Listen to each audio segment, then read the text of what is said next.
این دیوارهای بلند دیوارهای چینی نیست. مکانی است که یک هیئت 40 نفره ارخئولوگ‌ها برای بازگشایی میدان‌های تاریخی خوالینگ را شبیه دیوارهای چین آرا داده‌اند. کاوش‌های ارخئولوژی 3 سال پیش در خوالینگ شروع شدند. نگاره و سنگپاره‌هایی که از منطقه کلدره، خانقا 1-2 و آبی مزار خوالینگ پیدا شده است، 800-900 هزار سال را نشان داده است.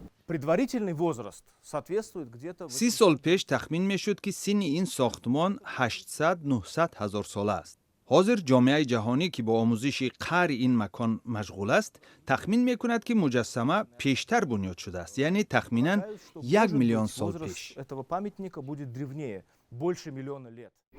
تاریخ‌نگاران به 3 گروه تقسیم شده در مکان‌های تاریخی کاوش گذرانیده‌اند. کاوش‌ها اثبات کرده است که خاک خوالینگ تا 45 قبط است. از قبط‌های 11 هنگام کاوش نگاره‌های سنگی پیدا شده است. وقتانه سال 1980 در همین قد کلدره قبط‌های خاک معاین کرده شد. از قبط خاک 11 به 12 سی قبطه خاک ولوت اسبابای یو شد استقامتگاه آدم جمعی ابتدایی یو شد که در او وقت عمری 850 هزار ساله تصدیق کرده شد.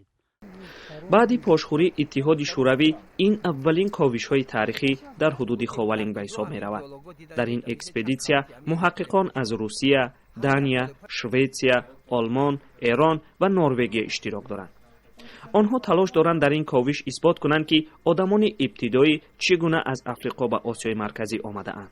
تا دوره پاش خوردن دولت شوروی در اینجا عالمان از تمام دنیا می آمدند و بعد پاش خوردن دولت شوروی این یکمین اکسپدیسیه می باشد که زیاده از 10 دولت در اینجا اشتراک کردند.